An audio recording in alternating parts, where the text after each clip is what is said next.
السلام علیکم ورحمۃ اللہ۔ دیکھیں جو ہم نے 5 قول دیکھے ہیں فی سبیل اللہ کو لے کے، کس میں کیا کیا علماء کی رائے ہیں۔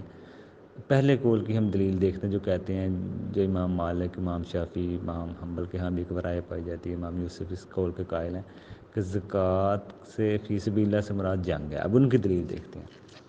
قرآن میں ذکر ہے کہ 8 مصرف پہ آپ نے خرچ کرنا ہے، ٹھیک ہے نا؟ تو 8 مصرف، تو پھر 8 مصرف کوئی مخصوص کرنا، اس کا کوئی فائدہ نہیں رہتا۔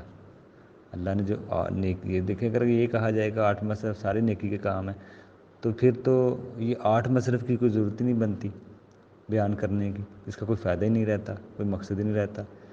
تو اس لیے صحیح مسئلہ یہی ہے کہ فی سبیل اللہ نیکی کے ہر کام نہیں، یہ جو 8 مصرف ہیں ان میں ہی خرچ ہوگی۔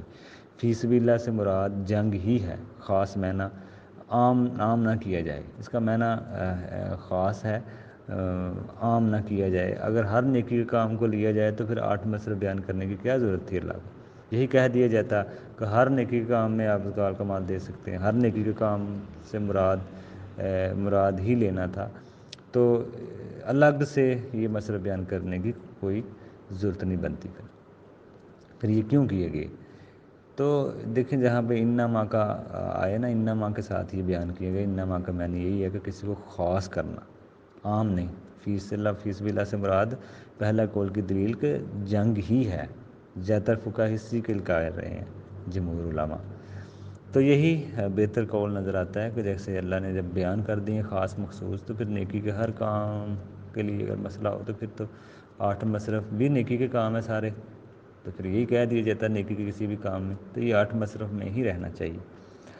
دوسری دلیل یہی دیتے ہیں کہ ابو سعید خدری سے کہتے ہیں، حدیث ہے کہ زکوٰۃ جائز نہیں ہے غنی کے لیے سوائے 5 لوگوں کے لیے، سوائے 5 زکوٰۃ جائز نہیں ہے غنی کے لیے سوائے 5 لوگوں کے، اللہ کے راستے میں جنگ کرنے والا۔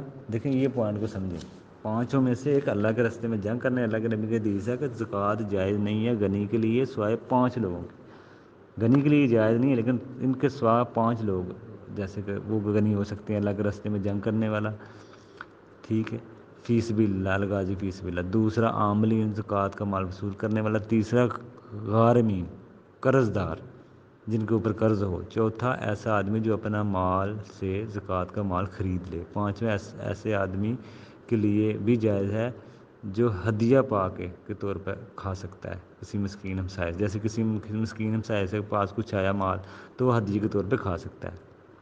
پہلے آدمی پر آپ غور کریں، جنگ کرنے والا، یہی دلیل ہے واضح۔ دوسری جو دلیل دیتے ہیں پہلے قول والے، جو کہتے ہیں اس سے مراد جنگ ہی ہے، وہ کہتے ہیں کہ یہ دیکھیں 5 لوگوں میں اللہ کے نبی نے کہا نا کہ سوائے غنی کے نہیں لے سکتے، غنی ہیں لیکن زکوٰۃ جائز نہیں ہے غنی کے لیے سوائے 5 لوگوں کے۔ اس پہ پہلا بتایا کہ اللہ کے راستے میں جنگ کرنے والا، تو یہ بھی اس سے دلیل دیتے ہیں۔ دوسرے قول کی دلیل کو جو کہتے ہیں جی حج عمرہ بھی اس سے مراد ہے، حنابلہ کے ہاں یہ مشہور مذہب ہے، اور محمد بن حسن بھی امام احناف میں، امام ابو حنیفہ کے شاگرد اسی کے قائل رہے ہیں۔ ان کی قول کی کیا دلیل ہے کہ فی سبیل اللہ سے کیا مراد ہے؟ فی سبیل اللہ سے کیا مراد ہے؟ وہ تو جنگ لیتے ہیں، لیکن جہاد لیتے ہیں، ساتھ حج عمرہ بھی لیتے ہیں، اور اس کی دلیل کیا ہے؟ دلیل دیکھتے ہیں۔ اللہ کے نبی کے پاس ایک عورت اللہ کے نبی کے پاس گئی اور کہا میرے اوپر حج فرض ہے، اور میرے شوہر کے پاس ایک ہی اونٹ ہے جو اللہ کے راستے میں خرید دیا ہے۔ تو اللہ کے نبی نے کہا یہ اونٹ اپنی بیوی کو دے دو، یہ حج بھی فی سبیل اللہ ہے، اللہ کے راستے میں کا مطلب حج بھی شامل ہے۔ دوسرا مسئلہ یہ ہے کہ یہ کون سا فی سبیل اللہ ہے؟ بعض لوگ کہتے ہیں یہ فی سبیل اللہ جنگ والا، یا دوسرا فی سبیل اللہ نیکی کے ہر کام۔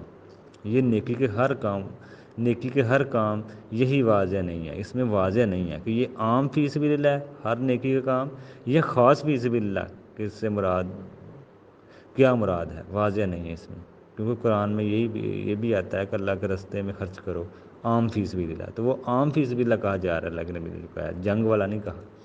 تو وہ زکوٰۃ کو خاص نہیں ہوتا، وہ مسئلہ زکوٰۃ کے خاص نہیں ہوتا، یہ بات کہتے ہیں۔ حج جو فی سبیل اللہ میں داخل ہے وہ عام فی سبیل اللہ ہے، خاص فی سبیل اللہ نہیں ہے، جنگ والا۔ یہاں پہ تو زکوٰۃ کے لیے تو جنگ والا کہا جا رہا ہے نا، یہ رائے علماء کی۔ اس لیے یہ دلیل لے کر حج نہیں کیا جائے گا زکوٰۃ کے مال سے۔